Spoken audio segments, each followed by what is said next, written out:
Welcome back to the show. Thank you. It's good to be here. Good to have you here. I feel like every time you come, your eyes get a little greener. All right, Trevor. All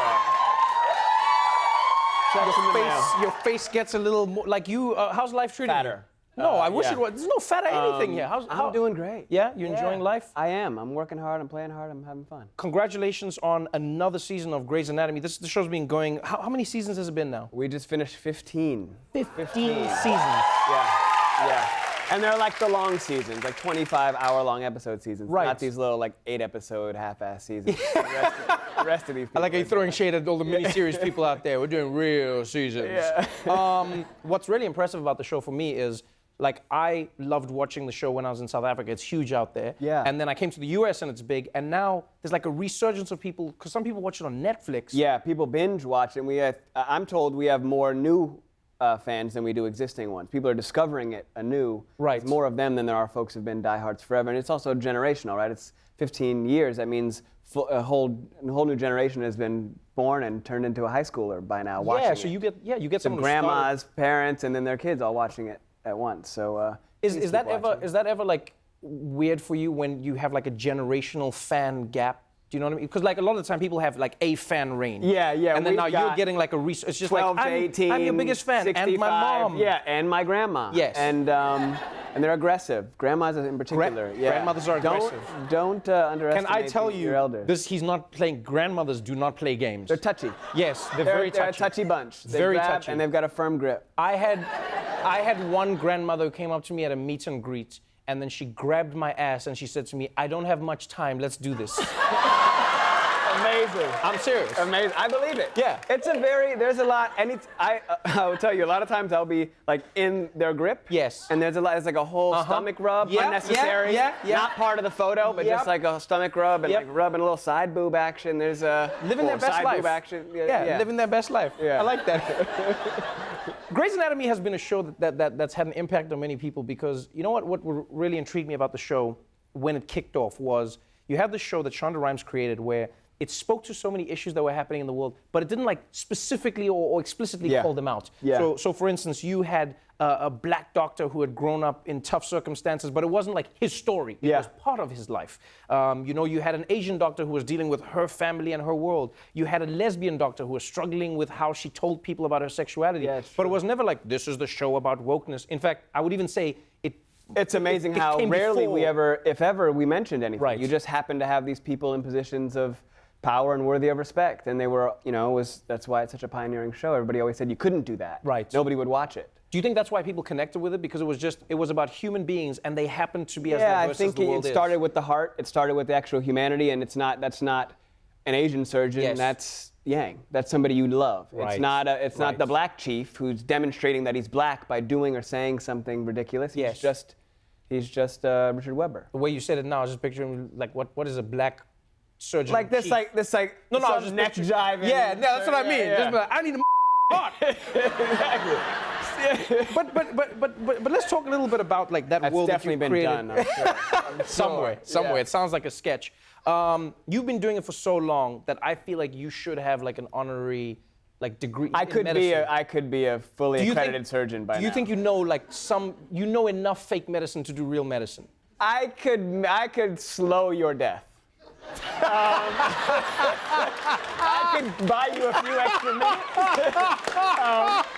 But you know what's funny is that and I think I've said this before, I've definitely had at least 2 instances on a plane where somebody has gone, "Is there a doctor on the plane?" And then a flight attendant looks directly at me. And it's like, "Lady, the one thing you know about me, unlike anybody else on this flight, the one thing you know about me is I'm not a doctor." But it's like, no, please don't. Fine, all right, we'll just go through the motions. I don't know this is how bad of a doctor I am. I don't know. I'm just stretching, it's what I'm doing. That's your CPR? This is like a little Cabbage Patch or something, yeah. That was a very sexy CPR. I was like, yo, I don't know if you're coming back to life, but you going out happy. What is that, side boob? Yeah, that was a nice little move there. You're also directing in Grey's Anatomy now as well. The episode we have another episode I directed is this Thursday. Congratulations, Thank man. you. Really, Thank you. that's like a big step. I enjoy it. I enjoy it maybe more than acting. You enjoyed maybe more than acting? Yeah, Why? it's just something I've always felt like I was going to do, I could do. I went to film school, I shot shorts in college. I enjoy it. So it's like a natural evolution. Yeah, and I knew it was going to happen. I just didn't want to start it until I was ready to keep doing it. Got it. And by the way, you know, I've got a great place to do it, a place that I know and love, and top-notch, incredible crew, and all How does it work, though, when you're directing people who you've worked with for so long? You get to take out all your grudges. Yeah, you get to give people hell that have been given you. Yeah. No, it really helps to be able to speak the language of the actor. Oh, you know, it's I have found with some directors that they don't quite know how to speak to actors in a way, and sometimes it's a delicate thing. Keep in mind, this show has been on for 15 years, so we actually know our characters better than almost everybody else on the set. So somebody showing up, if we do 25 episodes, it's maybe 16 directors, because some repeat. Yes. So new people coming in, trying to feel out, they don't quite know. Everybody's got different personalities and ways you receive information. But being able to understand how actors work and the way we communicate, and you can say a lot with a little, and it's more of an emotional conversation than technical. Right. Telling them how you would like it without telling them how to do it. So it's a bit of a tightrope, and we can be a fickle bunch. It's a conversation that you can have, which I enjoy. I love it when actors get into directing and when they get to control a bit of their It craft. might be a little bit like that as comedians, where you talk to other stand-ups and stuff. You guys kind of speak a language. Yeah, we do. That We do. If there was a comedian directing you in a movie or something. Yes, like we say killing, bombing. Like we use language where people are like, I'm sorry, what happened Yeah. on stage? Yeah, like, yeah, exactly. he died Yeah. on stage. And then like there was one comedian who actually like physically died on stage, and then all of us didn't know what that meant. Because How do you like follow citizens that? were like, oh, a comedian died on stage, and we were like, yeah, it happens all the Yeah, time. happens all the time. Yeah. Really? And then Yeah. they were like, no, died, like actually died. We're like, yeah, that people die all the time. Yeah. And then it was like, no, dead. We're Yeah. like, oh, sorry. Right. It was, Right. It was like a weird, you know. Let's talk about some of the work that you're doing outside of Grey's Anatomy. Yeah. One thing that has connected so many people with you and your story is that you have been involved in social justice. You are somebody who said, I have a platform and I will use it to speak out for issues that I agree with or disagree against, you know? Sure.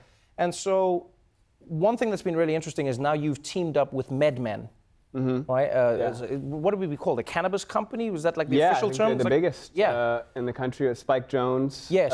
And I made essentially a short film that they put together, and we got creative and figured out a way to kind of tell the history of cannabis in this country. It's a really fascinating ad because you play everyone in the ad and you tell the story of weed in America. And it's like, you would think a weed ad would just be like, smoke weed, man. Exactly. It's But- not that at all. Right. Yeah, it's look, the cannabis boom is happening. And we know that, so we try to come up with something together, a mechanism as well, came up with this great concept of laying some context down. We know this boom is about to take off. What is the story of cannabis in this country truly? Because it certainly isn't a bunch of people in Colorado and California discovering it and getting rich. It's not the gold rush, as in you just discovered gold and you're selling it. It's been around forever. We used to force Africans to grow it on plantations, including the first president, George Washington. And now there's thousands of people locked up in cages for having it in their pocket. Right. So how did we get there? And so we're telling this story through this brilliant idea that Mechanism and Spike came up with and we worked on together kind of through this museum, this series of dioramas that take you through American history to contextualize the war on drugs and stop and frisk and medicinal uses and for our veterans and so many different ways it can be applied. And it's an important issue. I didn't come to it from cannabis as the center. That wasn't my bag, but it was social justice, and it's something that we need to decriminalize because we're not adjudicating it fairly. We're not enforcing these laws fairly at all. I know that in the suburbs, it's boys will be boys, kids will be kids. Every movie we watch about coming of age, partying is super bad. It's kids finding some weed and drinking, both of which are totally illegal, but we accept it and we laugh at it because it's coming of age. But when it's black kids doing it or poor kids doing it, they're filling prisons. And it's just not fair at all. So if you're not going to do it fairly, let's decriminalize it, is my view, and start from there and build up in a sensible manner, in a way that makes sense. Hey man, it's a powerful ad, and people have to watch it online. Yeah, you can just watch it on YouTube. Yeah, because weed is not legal federally, so they can't put it on networks, which is an interesting conversation to have for another day. But yeah, congratulations again on Grey's. Thank you, man. Congratulations on furthering conversations out there. Always fun having you on the show. Always. I appreciate Always. it, man. Take Thank you so care. much. Grey's Anatomy, Thursdays at 8 p.m. on ABC. Jesse Williams, everybody.